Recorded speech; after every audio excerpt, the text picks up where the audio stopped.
Hello, today I'm going to take you step by step on how to install one of my kits into a standard rim. Okay, the things you're going to need my tubeless kit. This is sealant. This will do about 8 tires. This is one rim strip for your front, one rim strip for your rear, and a small roll of spoke tape that you'll only need on a few narrow rims. Most every rim we leave the existing rim strip in. I got a 3/8 inch drill bit, little Makita drill here. You can enlarge the hole any ways you want. These are the rim strips, of course. We're going to have a plastic tire lever. And today I'm going to use a vertical protection tire. And the wheels that we're doing, this is a Bond Trigger race wheel. This is an older rim.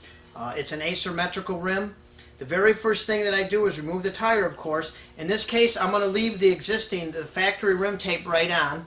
I'm going to enlarge the hole to 3/8 of an inch, the inner channel only. I don't want to go through both of them. Clean out the filings. I take a round file, clean the hole out. Okay, the first step is to enlarge the hole. This is very important. This makes inflating easier. If there's any kind of a bump at the valve stem, inflating will be very difficult. So a lot of people skip by this step. They say, well, my hole's already big inside. No rim comes with a 3/8 inch hole in it. Second step, I want you to try installing the rim strip over your existing spoke tape. Don't remove it. The reason why, if the rim strip will fit on and it's not too hard to mount and dismount your tires, your existing tape will hold the rim strip up closer to the bottom of the tire, trapping air pressure and making inflating much easier. So we'll take a rim strip right here, remove the valve cap and the nut, and then we'll take it and we start right at the valve stem with this. What I'll do is I'll take the valve stem hole, I'll install a rim strip through it, push it down through a little bit, tighten in the nut a little. Now the nut is not needed for sealing. It's anything you don't have to crank down really tight, you only finger tighten it. But what I do is I want to get the valve stem down flat to the rim. So I'll push on the top of it as I tighten it just a little bit. I'm going to start the valve stem, and as you notice, I'm pulling it, stretching it, letting it come back. Now we're testing this rim first of all to see if we have enough room to install the rim strip without either using soap and water or using the thin tape. Now I'm halfway around. What I do now is I reverse the process. I pull the rest of it up into the cavity. I want to make the stretch equal. I want the rim strip to look the same all the way around. So I start at the valve stem the opposite direction, and I'm making it look all the same. That's fitting in there fairly well. Now what I've got is I've got a small section here that's still sticking up on this side. What I'll do is I'll take my plastic tire lever. I'm going to use it like a fulcrum. Push the whole rim strip that way, and this side pops right in. Now here you notice there's a small area that's up on each side of the valve stem. I want to get that sitting down in there. The valve stem is sitting nice and flush with that 3/8 inch hole. I'm going to use it as a fulcrum. I'm pushing against this side of the rim. Okay, and I'm pushing the rim strip over. Now this whole side is popped down. Now I flip the rim over and do the same thing. Use a fulcrum to get it to sit down in there. There. Now it's down below the bead hook on both sides of the rim all the way around. Now the rim strip has fit in this rim, leaving the factory rim tape in.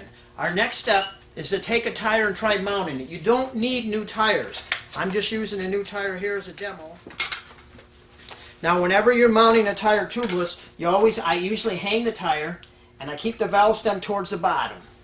It'll make that section of the rim is going to be the hardest part to stretch on. We'll leave that for last. The same thing to do when you're mounting a car tire.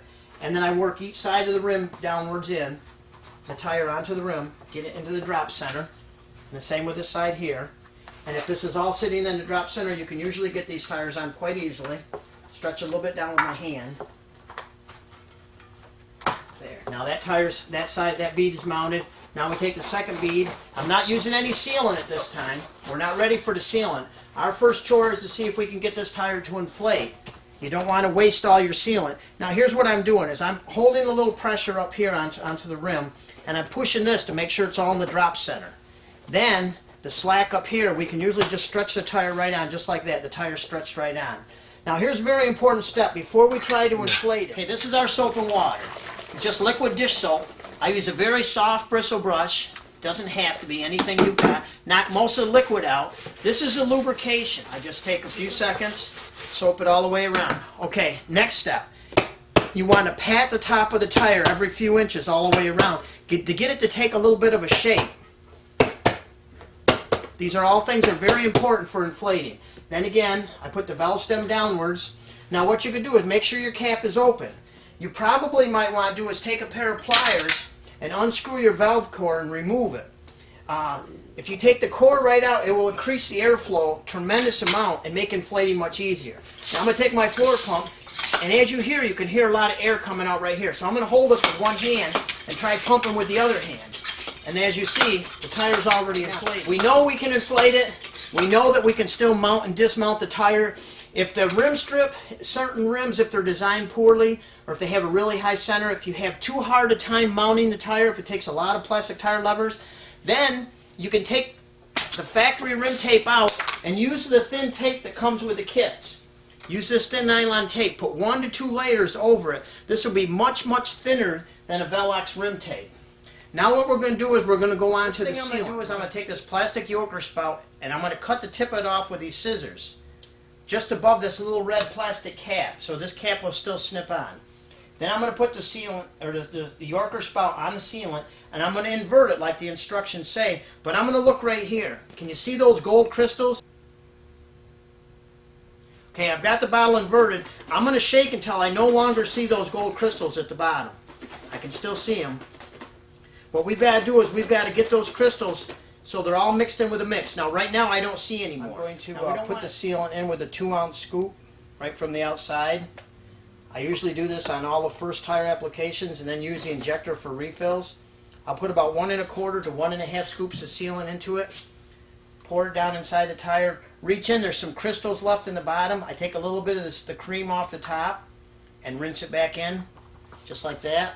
Then I mount the second bead of the tire right up here, being careful not to shake that out.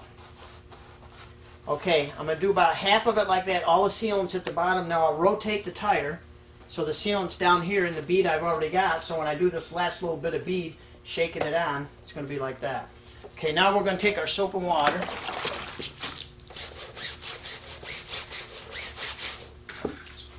A little bit of lubrication. Tap this tire all the way around. These tires inflate a little bit harder with a floor pump than many of the tires. Make sure the valve core is open. I may need to remove the valve core to increase the airflow on this tire. No, it's already pumping up. It's already inflating. So I'm going to remove this because we see we can pump it up with a floor pump. I'll use my air compressor. I'm going to bring it up to 35, probably 40 psi.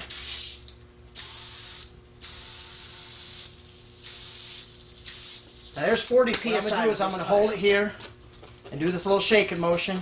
I'm using the decal as a reference point. This is the tire I want to show you. This has a lot of areas of white foam right now that are foaming through it. Okay, I'm halfway around the tire to the valve stem. I just very systematically do it. This is only taking me 15 or 20 or 30 seconds. Okay, now here's the important part. I'm going to lay this tire, no more shaking, no more twirling. We're just going to lay it down and have a little patience, let the sealant do its work. What you're going to see is, you see these areas of foam here? These are really small bubbles that are bubbling right through the tire. You see all of this area of foam right here? All of this foam are small leaks, and these are leaks that are right through the bead. You have to get all of these sealed before you put them on the bike. You don't want to go out shaking it, spinning it, riding it. It's not going to do it. It's laying it like this. Well, what I've done is I put the side that's leaking the worst down, in this case, any side, because they're both going to leak. And you're going to see how these are bubbling like this. This is what we're going to watch for. We're going to work on this tire until these are completely sealed. Now, it's only been sitting for a few seconds, but I'm going to do it again, and I'm going to flip it over like a pancake. I'm going to do this side next. So I'm going to pick it back up, wait 10 or 15 seconds for all the sealant to run down, and puddle at the bottom. Hopefully we got the sealant right here. Now I'm going to do the shaking motion, and I can hear the sealant. This time I'm going to turn it over like a pancake. You want to do this procedure until the tire is completely sealed. Of course, you want to wait a little longer than I did, but you're going to see that after 2 or 3 times like this, or maybe even less than that, you're going to have less and less leaks. The bubbling will be stopping. You want to get them all completely sealed. So there's the valve stem. I'm all the way around. Now I'm going to turn it over like a pancake. So I'll put this side down. And as you can see, we've only done it once already. Many of these bubbles are stopped. There's still enough soap and water, but almost everything is sealed. And what I'm looking for is any areas that aren't sealed. This is very, very important. It's laying it flat like this. In fact, you can see, I think these are all sealed right now. What I'll do is I'll reapply the soap and water several times just to make sure there's no more leaks. I'll get my soap and water. Of course, it could be a different bucket. And while that side's down, it's sealing that one. Just put a little bit of liquid here. Try to wipe off some of the foam. And just let it sit. If there's any leaks at all, they're going to show up right away. And as you can see, I may have some small bubbles. Nothing? No?